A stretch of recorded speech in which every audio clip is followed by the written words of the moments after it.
Welcome back to civil ज्ञान। आप सभी का सिविल ज्ञान में स्वागत है। सपनों की इस उड़ान में गाइस स्वागत है आपका सिविल ज्ञान में। दोस्तों, जो आपकी 9 मई करंट अफेयर का ये रिवीजन क्लास होने वाली थे शाम को 6 बजे, वो किसी कारणवश आपको शाम को 6 बजे कल नहीं मिल पाई है, इसलिए वीडियो आज को मैं सुबह अपलोड कर रहा हूँ। चलिए देख लेते हैं। और आपके जो इम्पोर्टेंट क्वेश्चन रहने वाले हैं 9 मई को, वो कौन कौन से इम्पोर्टेंट क्वेश्चन हैं जो कि आपके करंट अफेयर के लिए महत्वपूर्ण हैं।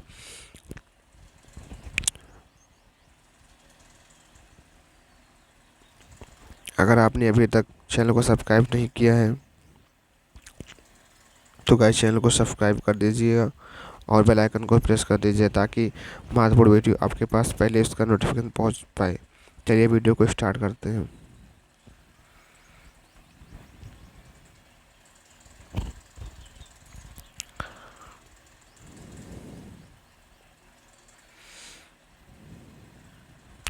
आपका पहला क्वेश्चन यहाँ पे है गाइस।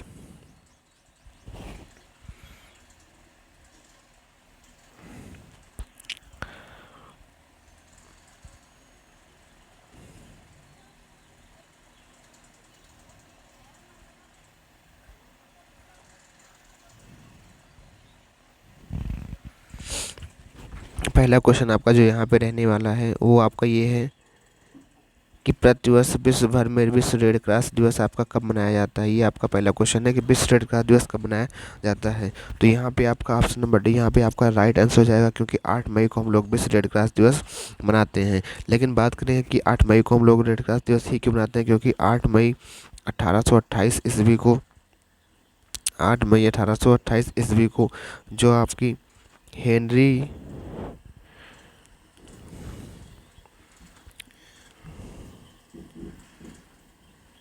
हेनरी ड्यूनेंट थी, इनका क्या था, हैप्पी बर्थडे था, इनका जन्म दिवस था। इसीलिए जो है 8 मई 1828 को ही हेनरी ड्यूनेंट का जो जन्म दिवस है उसी के रूप में हम लोग विश्व रेड क्रॉस दिवस मनाते हैं। 1901 ईस्वी में सबसे पहले 1901 ईस्वी में शांति का पहला नोबेल पुरस्कार भी इन्हीं को मिला था। शांति का पहला नोबेल पुरस्कार भी इन्हीं को मिला था। इस बार की जो विश्व रेड क्रॉस दिवस की थीम है वो है, उसका थीम है be be human kind. Be human kind आपकी उसकी थीम रहने वाली है। बात करते हैं अगले पॉइंट की तरफ। अगर हम कुछ क्वेश्चन की बात कर लें, पहला क्वेश्चन अगर हम पूछे आपसे कि साहित्य का भी हाल ही में साहित्य का नोबेल पुरस्कार, आपको कमेंट बॉक्स में बताना है कि साहित्य का नोबेल पुरस्कार किसको मिला है। अगर और क्वेश्चन पूछ ले कि शांति का नोबेल पुरस्कार अभी हाल ही में किसको दिया गया है, ठीक है। अगर कहें कि एशिया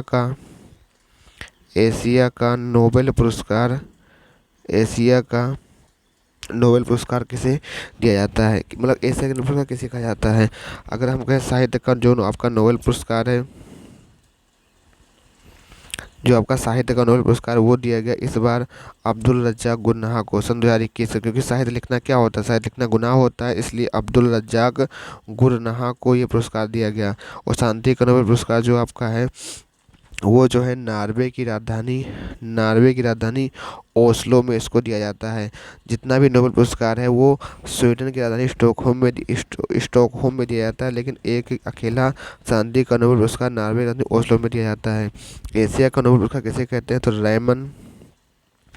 रैमन मैग्सेसे अवार्ड, जो आपका रैमन मैग्सेसे अवार्ड है इसे एशिया का नोबेल पुरस्कार कहते हैं। और ये जो है फिलीपींस की राजधानी मनीला के अंदर इसको दिया जाता है। बढ़ते हैं अगले क्वेश्चन की तरफ।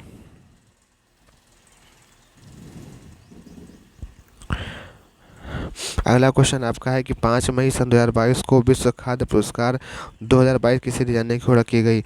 बहुत ही इंपॉर्टेंट क्वेश्चन है, स्टार मार्क कर लीजिएगा यहाँ पे, क्योंकि यहाँ पे पूछा गया विश्व खाद्य पुरस्कार भाई किसे दिया गया है। तो विश्व खाद्य पुरस्कार जो दिया गया है ऑप्शन नंबर डी यहाँ पे डॉक्टर सिंधिया रोशन जबी को दिया गया है। अगर हम बात करें खाद्य पुरस्कार की, तो आपका एक इससे रिलेटेड संस्था होती है, इसका नाम है food and agriculture organization FAO। तो इसका जो हेडक्वार्टर है वो आपका हेडक्वार्टर, इसके हेडक्वार्टर इटली के रोम में स्थित है। अगर बात करें इसकी स्थापना कब हुई थी, 16 अक्टूबर 1945 को इसकी स्थापना हुई थी। इसीलिए 16 अक्टूबर को हम लोग क्या मनाते हैं, वर्ल्ड फूड डे आपको 16 अक्टूबर को मनाया जाता है। इस बार का जो पुरस्कार सन 2022 के वो डॉक्टर सिंधिया संजय को दिया गया। अगर हम यहाँ पे बात करें कि जो आपका सन 2020 में किसको दिया गया था, सन 2021 में किसको दिया गया और सन 2022 में किसे दिया गया, तो सन 2022 में जो दिया गया मिट्टी के लाल रतन लाल को दिया गया था, मिट्टी के लाल रतन लाल को दिया गया। सन 2021 में किसको दिया गया था, शकुंतला हरिके सिंह को दिया गया था, शकुंतला हरिके सिंह को दिया गया था। सन 2022 में किसको दिया गया था, सन 2022 में डॉक्टर सिंथिया को दिया गया, डॉक्टर सिंथिया रसोजवी को दिया गया। ठीक है, बढ़ते हैं अगले क्वेश्चन की तरफ। अगला क्वेश्चन आपका है कि मई 2022 में एंटरप्राइज इंडिया नेशनल कायर कॉन्क्लेव 2022 का आयोजन कहाँ किया गया। यहाँ पे एक शब्द आपका है कॉयर। कॉयर जो होता है आपने देखा होगा कि नारियल के ऊपर जो रेशे बने होते हैं उन्हीं का बाई प्रोडक्ट होता है। जो आपकी नारियल जो आपका नारियल होता है, नारियल के ऊपर के जो रेशे होते हैं उन्हीं का बाई प्रोडक्ट को हम लोग क्या कहते हैं, जो सह उत्पाद होता है उसी को हम लोग क्या कहते हैं, कॉयर कहते हैं। अगर बात करें कि इंटरप्राइज इंडिया जो कॉयर कॉन्क्लेव वो कहाँ पे हुआ है, तो ऑप्शन नंबर सी यहाँ पे करेक्ट आंसर हो जाएगा, क्योंकि कोयम्बटूर तमिलनाडु के अंदर हो रहने वाला है। बात कर लें कुछ और क्वेश्चन की, तो जैसे कि अगर बात करें हम लोग की वाटर, जो आपकी वाटर कॉन्क्लेव है, वाटर कॉन्क्लेव सन 2022 का आयोजन कहाँ पे हुआ, तो ये आयोजन कहाँ पे आपको बताना है। फिर ये क्वेश्चन आपका है कि विंग इंडिया 2022 का आयोजन कहाँ पे हुआ आपको बताना है। फिर आपको बताना है कि भारत का मैनचेस्टर किसे कहा जाता है, भारत का मैनचेस्टर किसे कहा जाता है। चलते बढ़ते हैं एक पहले क्वेश्चन की तरफ। पहला क्वेश्चन आपका है कि वाटर कॉन्क्लेव 2022 का आयोजन कहाँ पे हुआ था, तो ये आपका डिब्रूगढ़ में, डिब्रूगढ़ असम के अंदर हुआ था। ठीक है, 2022 का आयोजन कहाँ हुआ था। अगर पूछे बिंग इंडिया 2022 का आयोजन कहाँ पे हुआ, तो बिंग इंडिया जो है बेगमपेट हवाई अड्डा जो आगा है वहाँ पे हुआ था, बेगमपेट हवाई अड्डा पे हुआ था। और भारत का मैनचेस्टर किसे कहा जाता है, तो ये अहमदाबाद गुजरात को कहा जाता है, अहमदाबाद गुजरात को भारत का मैनचेस्टर कहा जाता है। अगले क्वेश्चन की तरफ बढ़ते हैं।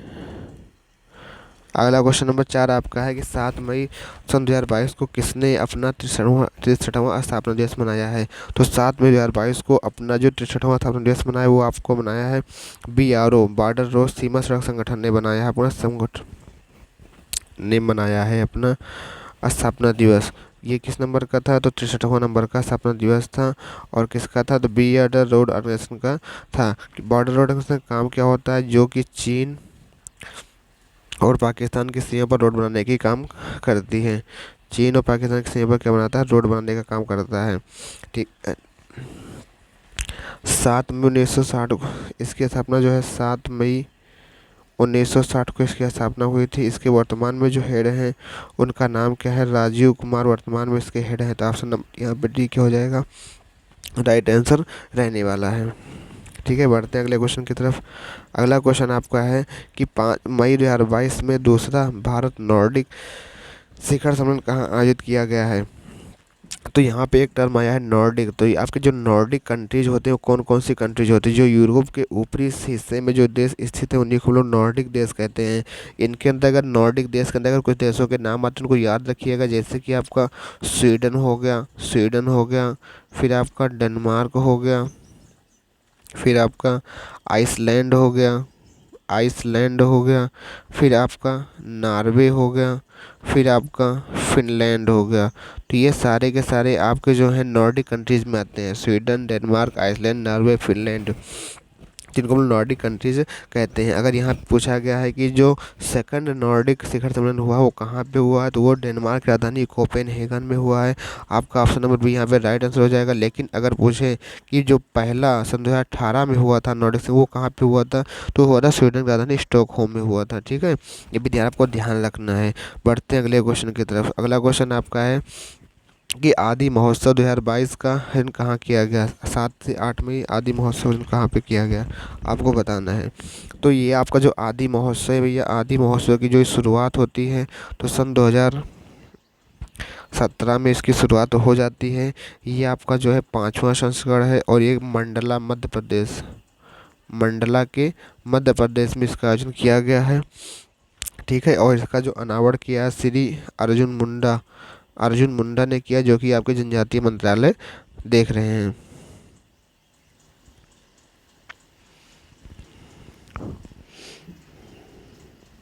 जनजातीय मंत्रालय आपका देख रहे हैं। तो यहाँ पे ऑप्शन नंबर 1 हो जाएगा करेक्ट आंसर की, जो कि मंडला मध्य प्रदेश में आपका जो आदि महोत्सव का आयोजन किया जा रहा है। भारत का अगर क्वेश्चन पूछें आपसे हम यहाँ पे, आपको बताना है कि भारत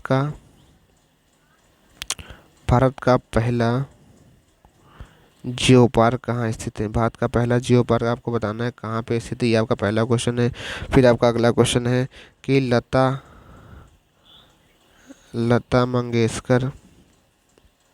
लता मंगेशकर जो अकादमी या संगीत अकादमी है वो कहाँ पे स्थापित की गई, ये आपको बताना है।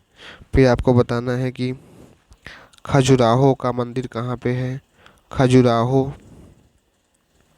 खजुराहो का मंदिर आपका कहाँ पे है और किस शैली में इसका निर्माण किया गया है।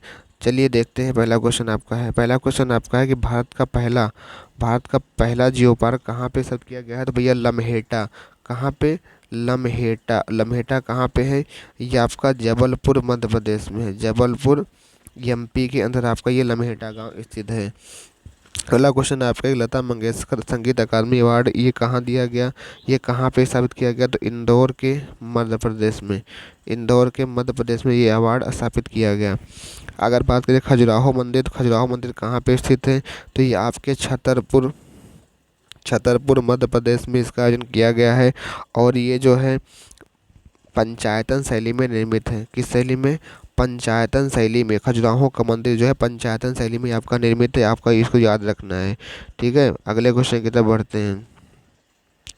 अगला क्वेश्चन आपका है कि 24वां मूक बधिर ओलंपिक में धनुष श्रीकांत ने स्वर्ण पदक जीता है, ये किस खेल से संबंधित है। आपको बताना है कि जो मूक बधिर ओलंपिक आपका हो रहा है, तो बताना है कि धनुष और श्रीकांत ने किस श्रेणी में आपका जो है खेल से संबंधित हैं। तो यहाँ पे आपको हम बता दें कि ये आपका जो 24 नंबर का मूक बधिर ओलंपिक हो रहा है, इसका आयोजन हो रहा है वो कहाँ पे हो रहा है, ब्राज़ील के अंदर इसका आयोजन हो रहा है। कहाँ पे, ब्राज़ील में इसका आयोजन हो रहा है। और ये जो 24 नंबर का इसका संस्करण है, 24 नंबर का इसका संस्करण है। और ये जो धनुष और श्रीकांत हैं, इन्होंने जो है शूटिंग के अंदर जो है गोल्ड मेडल जीता है।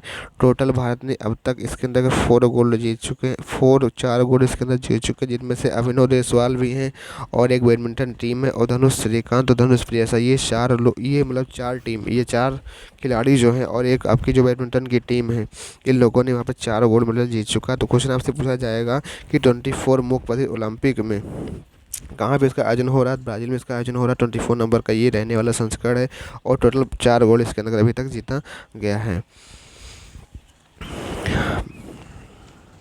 अगर हम पूछें आपसे कि टोक्यो ओलंपिक में जो आपका टोक्यो ओलंपिक था, तो टोक्यो ओलंपिक के अंदर भारत टोटल कितने गोल्ड जीते थे। तो 1 गोल्ड जीता था, 1 2 सिल्वर, मतलब आपका जो है 1 गोल्ड था, 1 गोल्ड था, 2 आपका सिल्वर था, 4 आपका क्या था, ब्रांज रहने वाला था। तो यहाँ पे जो गोल्ड जीता था नीरज चोपड़ा ने जीता था, और नीरज चोपड़ा का संबंध किस खेल से है, तो आपका जेवलिन थ्रो से रहने वाला है। अगले क्वेश्चन की तरफ बढ़ते हैं। अगला क्वेश्चन आपका था कि हाल ही में किस राज्य ने रेत और खनन सामग्री को ले जाने वाले वाहनों को ट्रैक करने के लिए vehicle movement tracking system mobile app किसने लॉन्च किया। तो ये भैया ध्यान रखने का, व्हीकल मूवमेंट ट्रैकिंग ऐप किसने लॉन्च किया है। तो ये आपके हरियाणा के सीएम मनोहर लाल खट्टर ने इसका लॉन्च किया है। इसका उद्देश्य क्या है कि जो आपकी अवैध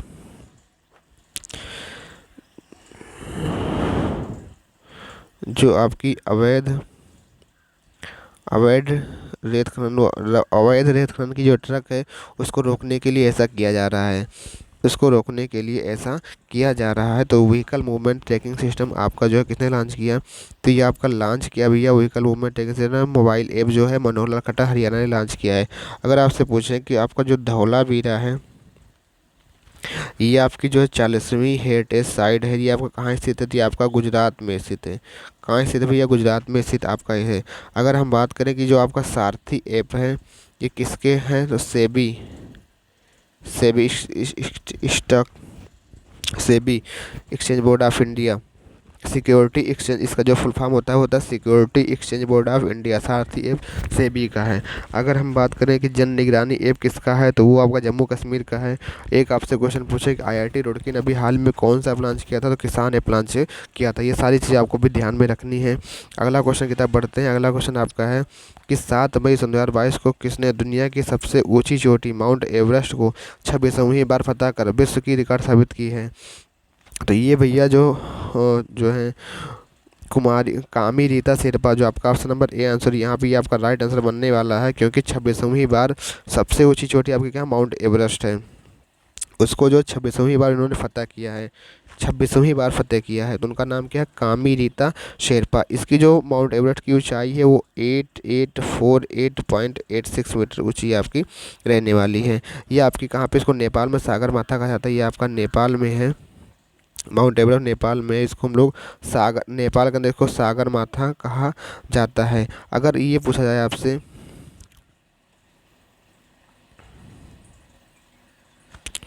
अगर ये आपसे पूछा जाए कि जो आपका माउंट एवरेस्ट है, इस माउंट एवरेस्ट पर पहली भारतीय महिला उनका नाम क्या था जिन्होंने इसके ऊपर फतेह किया? अगर दूसरा क्वेश्चन पूछा जाए कि पहली दिव्यांग महिला कौन थी, पहली दिव्यांग महिला कौन थी, उनका नाम पूछा तो आपको बताना है। पहली भारतीय महिला कौन थी, ये आपको बताना। एक क्वेश्चन आपको बताना है कि पहले व्यक्ति कौन थे, पहले व्यक्ति कौन थे जिन्होंने ये काम किया था, तो आपको ये सारी चीज़ें आपको बताना है। तो भैया जो पहले भारतीय महिला थी उनका तो नाम है बछेंद्री पाल। उनका क्या नाम है? बछेंद्री पाल उनका नाम है।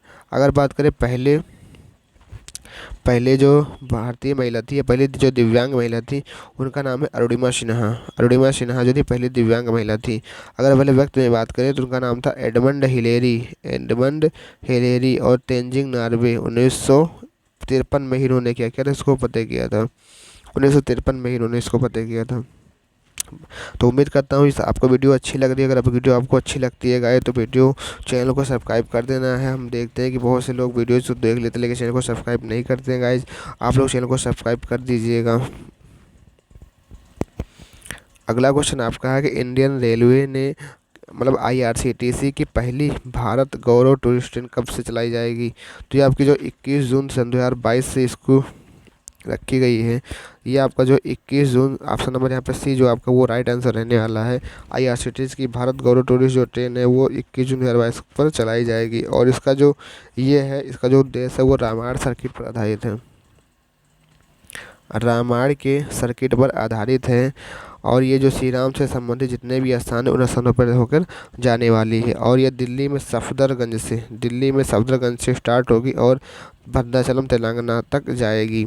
तो ये आपके 10 क्वेश्चन थे जो कि बहुत ही महत्वपूर्ण 9 मई के इंपॉर्टेंट करंट अफेयर के क्वेश्चन थे, जो कि आपके बहुत से महत्वपूर्ण क्वेश्चन है। इसको वीडियो को अगर आप लोग एग्जाम के टाइम पर 1-2 बार देख लेंगे तो आपका यहाँ से बनने क्वेश्चन रिवाइज हो जाएंगे। तो एक मोटिवेशन कोट है, बुरे हालात हुए तो क्या हुआ, हम भी अपनी जिद पर अड़े हैं। बुरे हालात हुए तो क्या हुआ, हम भी अपनी जिद पर अड़े हैं। सपने बड़े हुए तो क्या हुआ, हम सपनों के पीछे हाथ धोकर पड़े हैं। तो गाइज मिलते हैं अब नेक्स्ट वीडियो में, तब तक के लिए आप सभी का थैंक यू। जय हिंद, जय भारत। और अगर चैनल पर आप नए हैं, चैनल को सब्सक्राइब जरूर कर लीजिएगा।